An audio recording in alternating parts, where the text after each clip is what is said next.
Good morning, afternoon, evening, wherever you are, and welcome to the new show, Global Atheist News Review. Now, the news itself, which went out yesterday, is intended to be impartial, just delivering facts. It's difficult because sometimes the newsreader wants to express an opinion.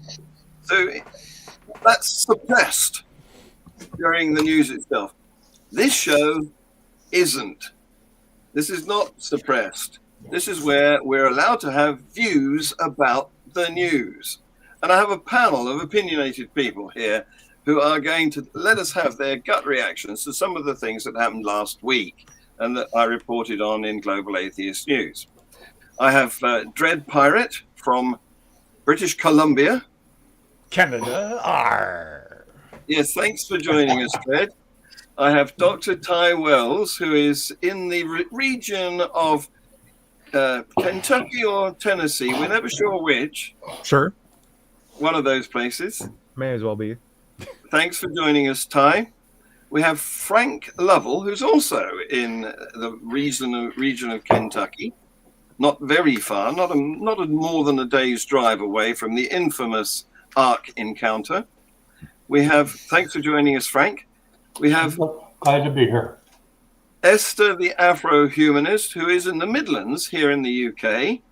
And we also have Guy Otten, who is a lead person in the newly formed branch of Atheism UK based in Manchester, the northern branch. Thank you guys for coming to join us to talk about the news. Thanks for having me. Here we go. The first item that was reported yesterday deals with Ukraine. That's been hogging the news. It's such a big item. And of course, it is an Orthodox Christian endorsed invasion. So I'd like to get your reaction to the latest of that news, which says that the invasion was massively misjudged. And that's coming from the British spy organization known as GCHQ. So who wants to go first on this? What do you think? Well, I would like to say that, it's not surprising that Putin would be ill-informed or misinformed. Right. He's such a narcissist that whether or not he was getting good intelligence or bad intelligence, it's his intelligence that counts. So that's kind of where I would find it. Well put. I put on top of Dread exactly the same sentiment. Plus, his actions are indicative of someone who's not getting the full perspective of the consequences of his actions. And so he may have generated a climate where only good news is told to him, and things that aren't as good aren't as easily trickled up to the top of the stews, you can say. Yeah, he's much like Hitler in that Hitler's advisors wouldn't bring him up to date either, out of fear, and allowed Hitler to think he was making great progress where he wasn't, particularly with respect to Russia. Yeah. Esther? Considering that he's a religious person, I think that his religious beliefs will somehow shape his political ideas or his political actions. So, yeah, I think that's important. What he believes in his religion and how that impacts on his politics. Gives him the impression that he's right, I suppose. Guy? Yes, I mean, I want to sound a note of caution here because we don't know how much of this message from GCHQ is actually our own propaganda. They may be 100% correct, but on the other hand, I always have this concerns when we're in this kind of war situation, how much we can actually trust even our own side. Good point. In these kind of matters. Mm-hmm. The other point about the Orthodox Christian Church sort of endorsing the invasion. I mean, that's so familiar. We've had that in our own history, of course, time and time again. I think actually the Western churches have learned their lesson. They're not doing it now, that I've noticed. So that's progress. But of course, Putin is a form of his beliefs are nationalistic, and from his point of view, the Orthodox Church is part of that national identity. So it's not surprising that there's an alignment there. Yeah, yeah. Well, my understanding too is that Putin's been, helping rebuild the churches to get them on his side, essentially. Yeah. So, going to bed with the churches is proving successful for him in support. Yeah. But the first victim of war is the truth. Somebody famous said that, didn't they? Yeah. Very mean, true. Well, thanks for that. From the news, yes. from the little that I read, I read that he believes that he's defending Orthodox Christianity from the godless West. Wow. And by supporting the war, he believes that he is somehow protecting them from the godless heathens. Yeah. I wish that were true.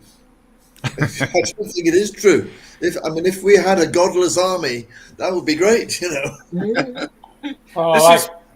This is Patriarch Kirill, isn't it? Patriarch Kirill, the leader of the Russian Orthodox Church, is he's trying to make it a war against homosexuality by claiming that Ukraine's gone gay with their pride regime, their gay pride events. Sorry, Frank. Well, Hitchens said that religion poisons everything, and this is a case where religion aids and abets some terrible things. Yeah, absolutely. Moving on, because we've only got a few minutes to cover each of these items. Thank you for being brief, guys. Last weekend, it was the first of the Formula One races here in the Europe and not America so much.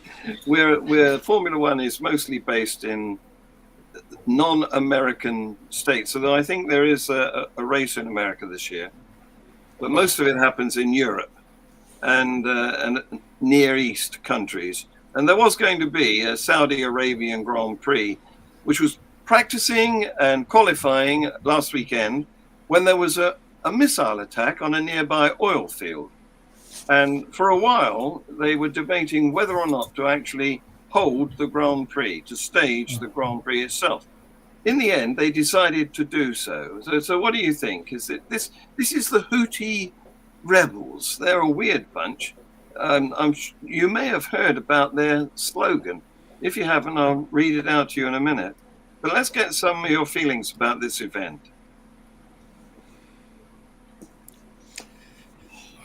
I don't really follow F1, so I'm open. It's climate change. They're contributing to climate change and F1. What I'm hearing is vroom vroom, boom boom, vroom vroom, and I'm like, okay, works for me. So, well, it's not. So is the Houthi rebels? Are they a religious group? Like what are they all about? Okay, well, here's the background.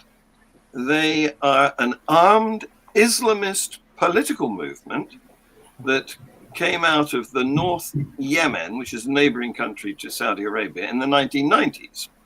They're Shia, Zaidi Shia religion, a branch of the Muslim religion.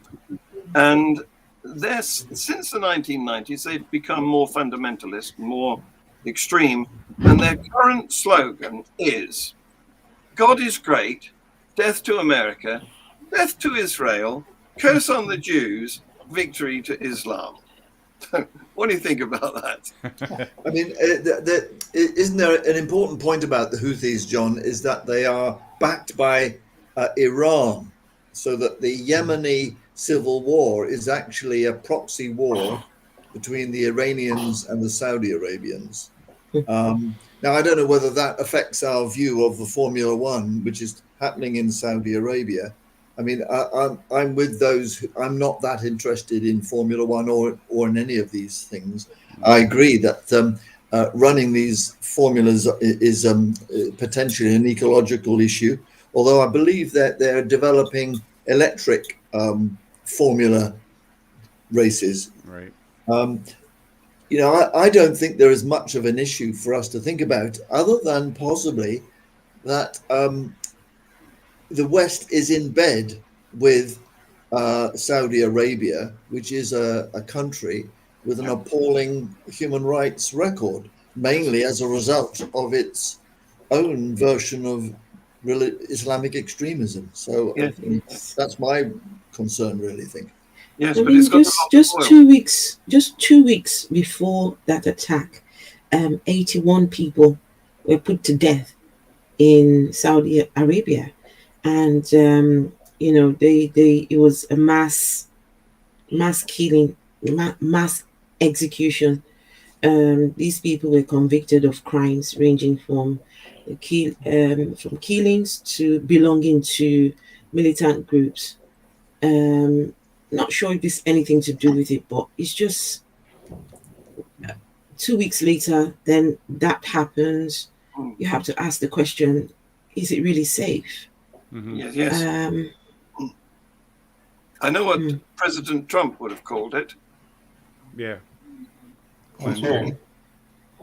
Let's hear it. Justice. Whatever. Well, he would have called that region a shithole country. Yeah, exactly. Ah, Oh, so we can yeah, curse on the show. yeah. But he would Hey, be quite happy for I them love to it. carry on being a shithole country. He had no concerns about that. No, no. And he never stresses his vocabulary. He keeps it simple. Yeah. Okay. Thank you. We found out that you're not Formula One driver race fans. Though I But, like the notion of electric Formula One. I mean, Yeah, can you imagine the torque on some of those things? Absolutely. Well, They'd that- probably just fly apart, from the torque going off the start line. It would be visually wonderful and also very quiet. Yeah. You know? Yes. Yes. Well, it already exists. It's been running now for several years. Huh? Formula E. Ah, there you go. Formula E. Yeah. So that's happening. But we don't like the Houthis. So, okay, moving on. Taliban. They don't stop out of the news very long, do they? Yeah. And No, they what don't. what they did last week, coming off the week before when they opened the schools to girls, and when the girls arrived, they told them to go home because they hadn't decided what uniform was permissible for them. Coming off that, this week that's just gone, they have now banned the BBC and Voice of America from being heard or seen in their country. So, what do you think of that? I mean, is that really doable? Because I mean, people have phones and smartphones and streaming services. Like, how is that even possible? Outside Well, believe me, it's technically possible. Is it? I don't know whether Okay. you do you have an app where you are that's called Nextdoor? I No? don't know. Yeah, we have some nodding heads. We have Nextdoor. It's a local app, so you go on it and you can ask if anybody knows whether there's a good plumber, for example, or recommend a In restaurant. your neighborhood. Okay. Exactly. And it's limited to a particular radius around the source of your device. And so they're all controlled by masks, and all you've got to do is stick filters in those masks, which is done, by putting in a few keystrokes, and you can stop anything, anywhere. Yeah, North Korea completely blanks out that population's accessibility to almost everything. Yeah. Wow. So that's what they've done. They've banned the BBC and the Voice of America, which, of course, those are two of the only external sources of information that's being available in Afghanistan. Well, Up till the Taliban took control and decided to control all the media. Maybe there's a good side to this. They don't get to see Tucker Carlson. Yeah, I would like to ban Fox News, if there were some way to do that. I mean, We it's spell surely FOX, FAUX. Well, isn't it what we rather expect them to do? And I mean, freedom of expression is very much a Western idea, Yeah. and we struggle to maintain it in the West yes. at times. Yeah. So it's not at all surprising that it's just not, that Putin has closed down all opposition to his regime, and Yeah. the Taliban are doing the same. Mm-hmm. What about VPN? Do people manage to escape these restrictions via things like VPN? No, I know someone. I know someone who. I know someone who was streaming with a VPN from Saudi Arabia, and it was really bad. At a certain time of the day, he had to log off. He'd warned me in advance to say, by certain, even with his VPN, things are still very controlled, and the service was really poor. He kept going in and out. It kept cutting. It kept, So they said, even with the VPN, it's done in such a way that it's still very restricted, and after a certain time, it just automatically goes off. This was last year. I don't know now what it's like now. I really don't know. Well, I'm not an expert, but my understanding is that VPN makes your device, whatever you're using, untrackable. Right. Rather than making the sources unreceivable. Right. Well, I want to clarify when I said I was joking about banning, say, Fox News. I think there's great value in letting wacko people speak because they make it easy to identify them. You don't have to guess, where they're coming from. Yeah. Yes. Yeah. Yes. Because that requires you, the receiver, to have a certain amount of discrimination sense about. Yeah. We're coming on to an item about Fox News later on. So, 5 people were killed in the latest deadly attack in Israel. This has been going on for how many thousands of years? This Palestinian-Arabian dispute in Israel, what we now call Israel. Mm-hmm. Yep. It started in biblical times, and it's still going on. Well, it's it's tribalism. It's tribal thinking, right? It's we're better. We're the us group. They're the they group, and we can't handle them in our space. I mean, it's ridiculous. We're chosen. We're fighting over sand. Yes. Yeah. Like crazy. That's a good way of putting it. God's chosen people. Mm-hmm.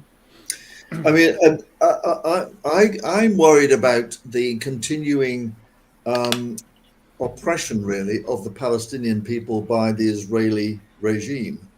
And I think that, we really need to get a peace settlement where the Palestinians have the same sort of rights that the Israelis have. And it's only then that we'll get some sort of peaceful solution to the Palestinian issue. It seems right, but remember at the Camp David Accord, 1998 or 99 under Clinton, they were essentially given everything they asked for, something like 92%, and they agreed to it, and then completely abandoned it. It's not. They're not willing to accept. I say that the Palestinians were the ones that said, "Not going to do it." After it was agreed to. So it's true what you've said, but it's a very complicated, difficult problem to solve. It is. How you live along with a group of people that in their heart and mind, and when they can speak, they speak freely to it too, wants to shove you out into the ocean and rid the Yeah. land of you. So I agree. That is a major problem. Do you see it, guys, as a severely religious dispute with two rival religions both thinking they're right and they own this nation, and there's no way that they're going to compromise on their demands? Yeah. Because Well, I believe that 90% of the population is Palestinian. Certainly a majority. It may not be 90. but I think it is a religious-based thing. Obviously, Israel believes it's their land and that God gave it to them. So, yeah, it's pretty hard to look past that one. most of I have lots of Jewish friends. None of them are Zionists. You know, they're all in favor of living peacefully with. But they also live here in the United States. They don't have to put up with it. But they're not Zionists, the ones I know, and also all the ones I know are atheists too, fellow atheists, good ones. Right. Yeah. Okay, thanks for that. So, you may be able to remember there was a few years ago, there was some really atrocious behavior going on in the area that the ISIS claimed was their territory. You remember there was, what did they call it? They didn't call it an empire, did they? They said it was the Islamic some location that they decided was theirs, and they had 4 British guys, and because they spoke with English accents, they labeled them the Beatles, and they made they made videos of executions. Really nasty work they were. Well, a couple of them are currently imprisoned in America, awaiting their trial.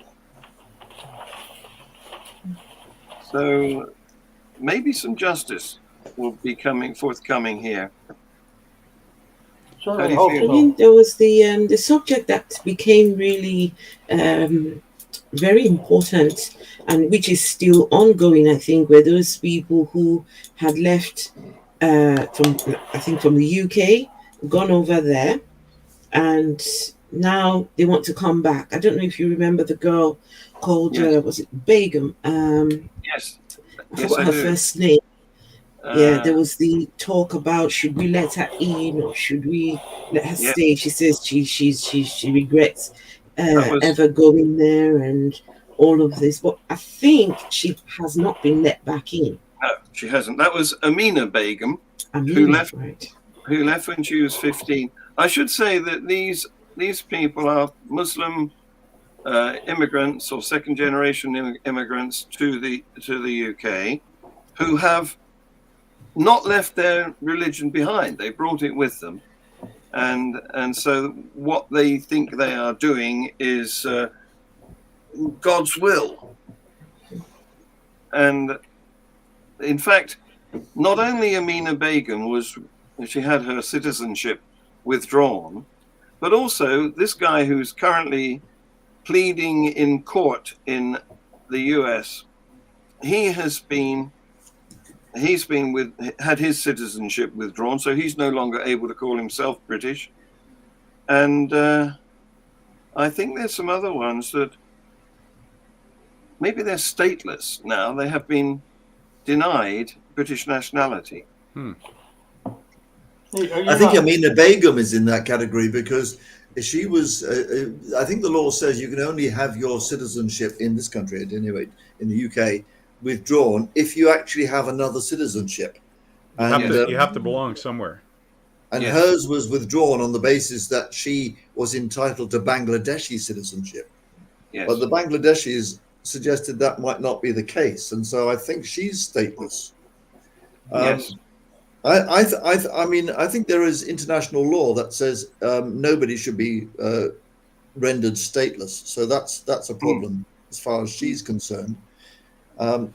Secondly, I mean, she was groomed at the age of 15. I think, a certain amount of compassion should be extended to her. I don't think she should be left in Syria. She should be brought home, and she should be subjected to the Prevent regime to rehabilitate her. You know, we have something called Prevent in this country, which is designed to help young people who are vulnerable to being groomed for extremist beliefs, whether religious or right wing. They're given the sort of treatment and programs to kind of bring them back from that.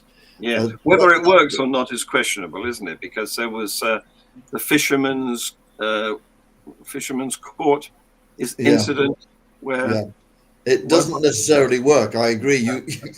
It's a bit like gay conversion. You know, you can't just change people like that.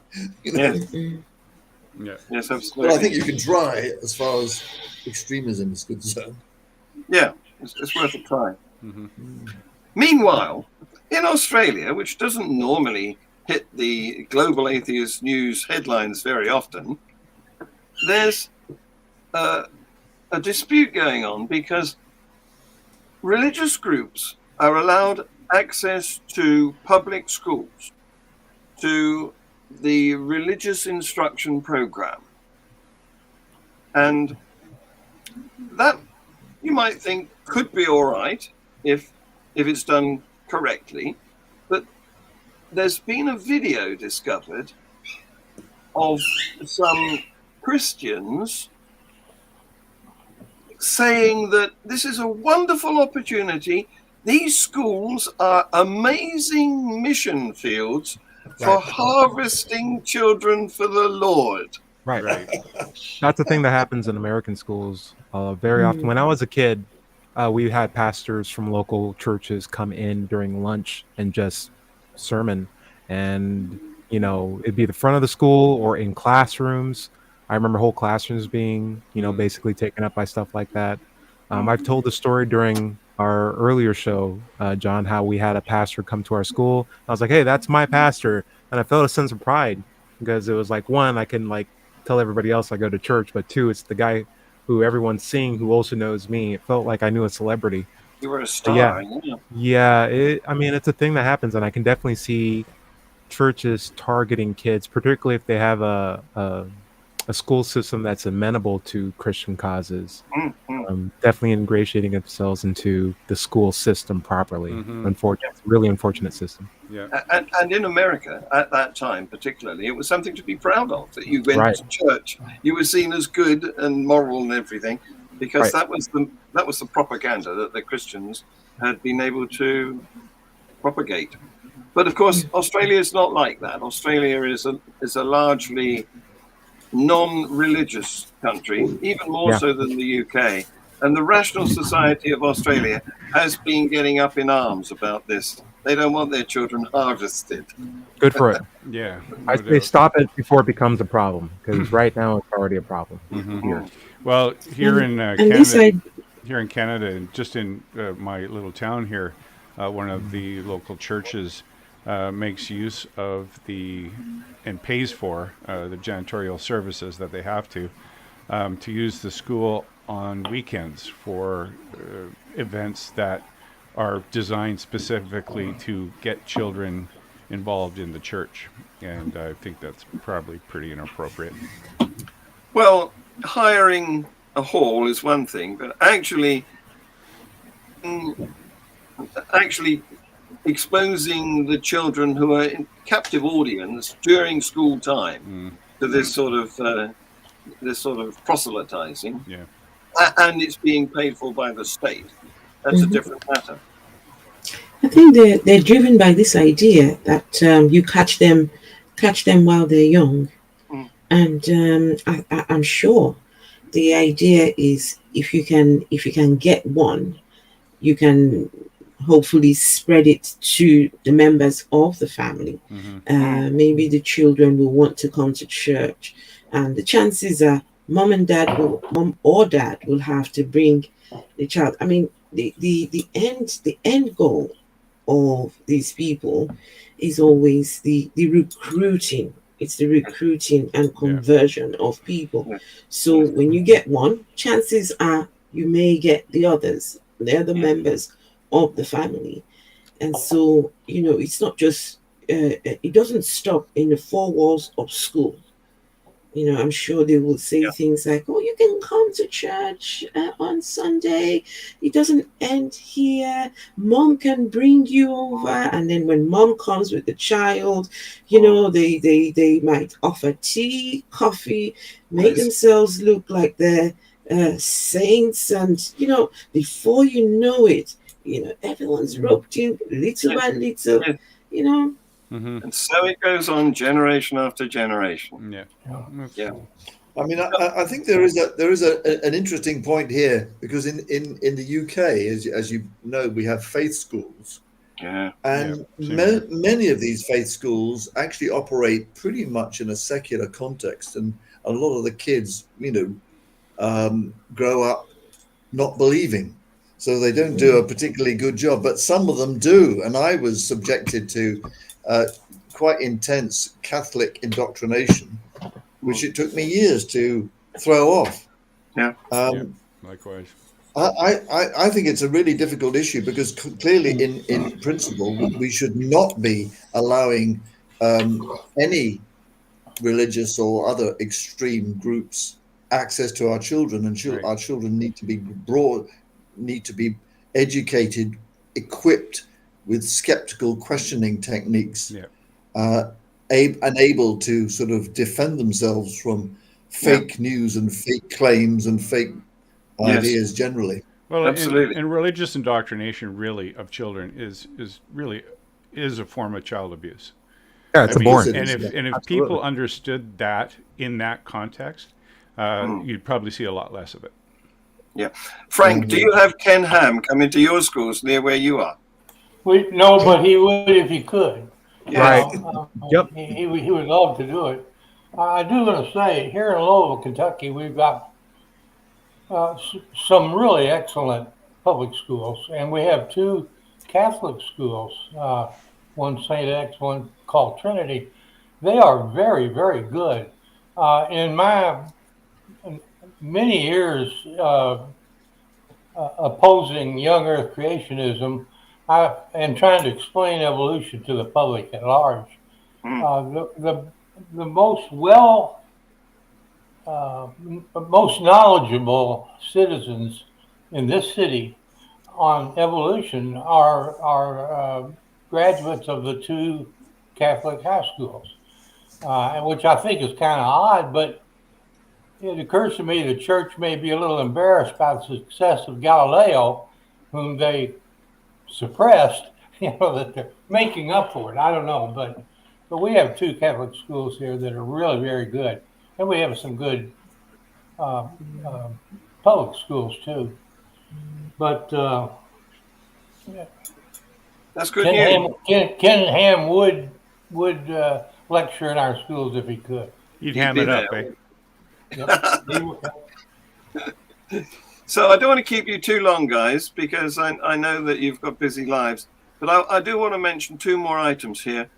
One is the famous Lara Logan, who used to be a correspondent for CBS News in the US. CBS is a sort of fairly mainstream, by US standards, show. And then she left and joined Fox News, which now is a streaming service called Fox Nation. And she's recently appeared on a right-wing podcast when she said, does anyone know who employed Darwin? Where Darwinism comes from? Look it up. The Rothschilds. It goes back to 10 Downing Street. The same people who employed Darwin and his theory of evolution and so on.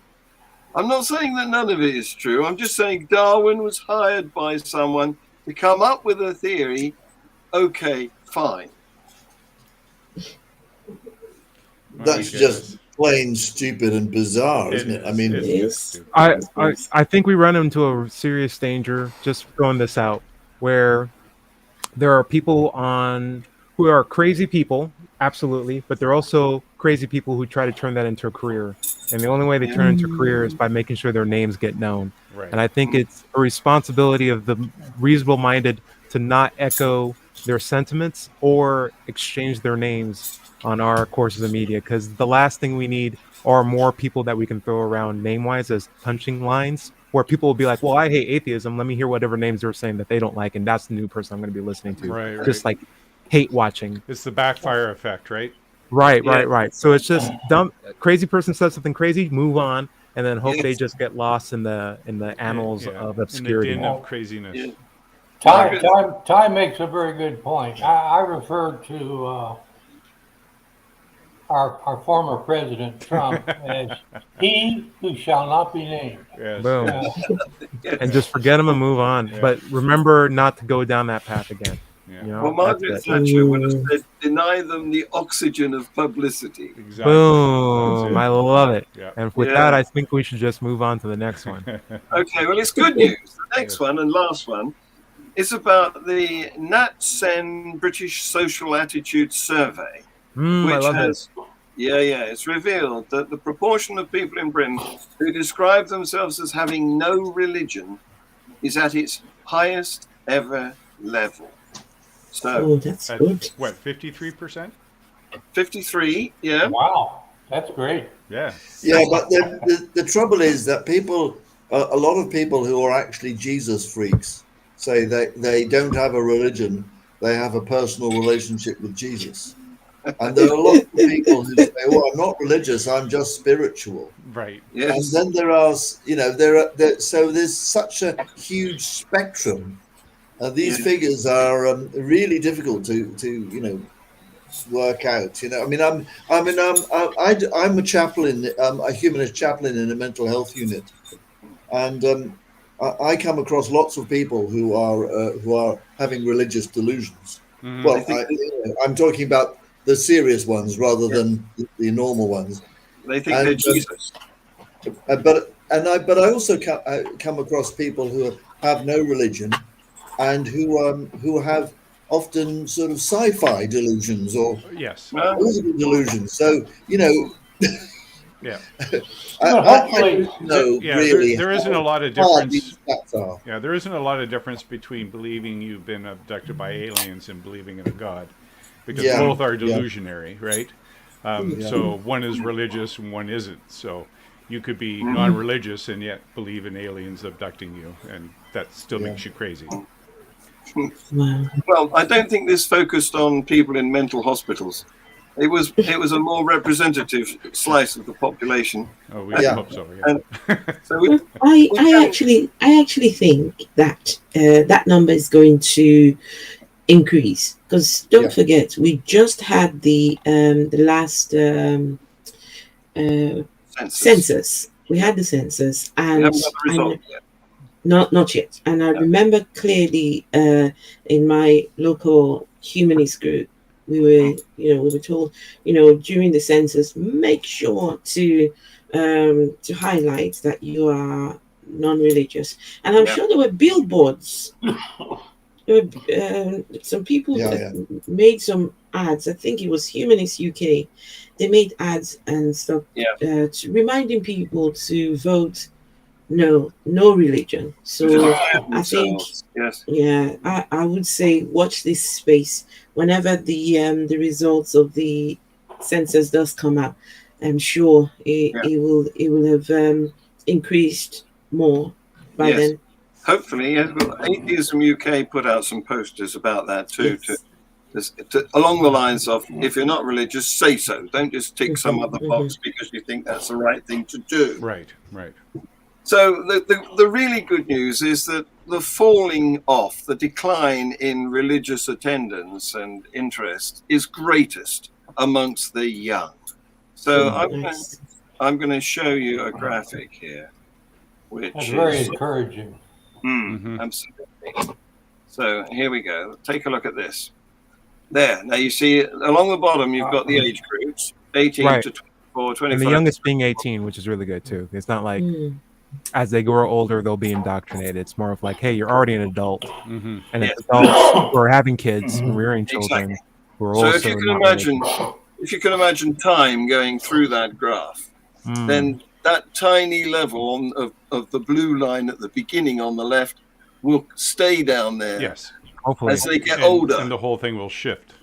Yes. Yes. Yeah. Now, there's the weird contrarian in my head thinking about what if this is just a wave where when we still have the world's problems and most of us are atheists, will that cause or spur more of us to become religious as a way to resolving said problems? And now we're just looking at a sine wave. Well, hopefully it's that critical thinking skills are going to be taught more regularly Let's hope so. and reliably Right. To a younger and increasingly younger demographic, so that younger and younger people are coming out of the gate and becoming adults as critical thinkers and as followers.